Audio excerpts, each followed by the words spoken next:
দর্শক, গাইবান্ধায় দিন দিন জনপ্রিয় হয়ে উঠছে হর্টিকালচার সেন্টারের উন্নত জাতের ফল, ফুল ও ঔষধি গাছের চারা। এ বিষয়ে আরো জানাতে গাইবান্ধা থেকে যুক্ত হচ্ছেন সহকর্মী সাইফুল ইসলাম প্রিন্স। স্থানীয় চাহিদা মিটিয়ে এই কেন্দ্রের উৎপাদিত চারা এখন সরবরাহ হচ্ছে দেশের বিভিন্ন প্রান্তে। কৃষকেরা কি বলছেন জানাবেন। গাইবান্ধা হর্টিকালচারাল সেন্টার এটি 2018 সালে প্রতিষ্ঠা হবার পর থেকেই এখানে বিভিন্ন মাতৃ গাছের চারা নিয়ে আসা হয়, যেগুলোকে বড় করে তারা বিভিন্ন কলম করে বিভিন্ন রকমের উন্নত জাতের ফুল ফলের চারা তৈরি করছে এবং এগুলো দেশের বিভিন্ন জায়গায় খুব কম দামে বিক্রি করা হচ্ছে।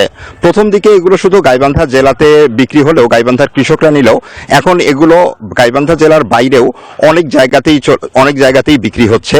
বিভিন্ন জেলার কৃষকরা এসে নিয়ে যাচ্ছে। কৃষকরা বলছে এর দাম কম হওয়ার কারণে তাদের জন্য এটি অনেক ভালো হচ্ছে এবং এর জাতও অনেক উন্নত। আমরা এ ব্যাপারে একটু কথা বলছি হর্টিকালচার সেন্টারের ডিডির সাথে।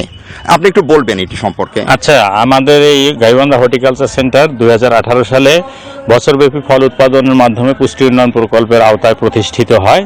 প্রায় 16 একর জমি নিয়ে আমাদের এখানে দেশি বিদেশি অনেক ফলের মাতৃবাগান রয়েছে। যেমন আমের প্রায় 90টি প্রজাতির মাতৃগাছ রয়েছে, আর এর মধ্যে প্রায় 20টি রঙিন আম রয়েছে। রঙিন আম ছাড়াও আমাদের এখানে বিদেশি উন্নত জাতের ভিয়েতনামি নারকেল, সিয়াম ব্লু, সিয়াম গ্রিন পর্যাপ্ত নারকেল আছে। আবার এই বাগানের সবচেয়ে আকর্ষণীয় যে বিষয়টা, ভিয়েতনামি আঠাবিহীন কাঁঠাল। এই আঠাবিহীন কাঁঠাল এবছরে আমরা প্রায় 3000 চারা উৎপাদন করেছিলাম। বিভিন্ন সরকারি হর্টিকালচার সেন্টারকে আমরা দিয়েছি।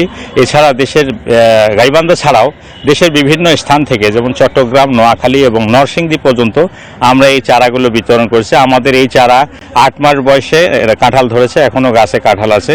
এটা এই সেন্টারের জন্য। আমাদের এই সেন্টারের মেইন সমস্যা যেটা, প্রকল্প শেষ হওয়ার পরে এখানে কোনো ধরনের জনবল নাই। যেমন আমার এলার আমি ঢাকা থেকে বেতন পাই, আমাদের 2 জন কর্মকর্তা উপসহকারী আছে, তারা বিভিন্ন গাইবান্ধার বিভিন্ন উপজেলা থেকে বেতন পায়। আর আমরা কিছু অস্থায়ী ভিত্তিতে আশেপাশের শ্রমিক নিয়ে এই সেন্টারটি পরিচালনা করতেছি। এই সেন্টার কি যদি কোনো প্রকল্পের অধীনে না আসে কিংবা রাজস্ব খাতে নেওয়া না হয়, তাহলে এত সমৃদ্ধ একটা সেন্টার, এত মাতৃবাগান আছে, এটা আসলে নষ্ট হয়ে যাবে। ধন্যবাদ আপনাকে। আপনারা এই ছিল গাইবান্ধা থেকে গাইবান্ধা হর্টিকালচারাল সেন্টারের সবশেষ আপডেট। ফিরে যাচ্ছি স্টুডিওতে রুবার কাছে। আপনাকে ধন্যবাদ।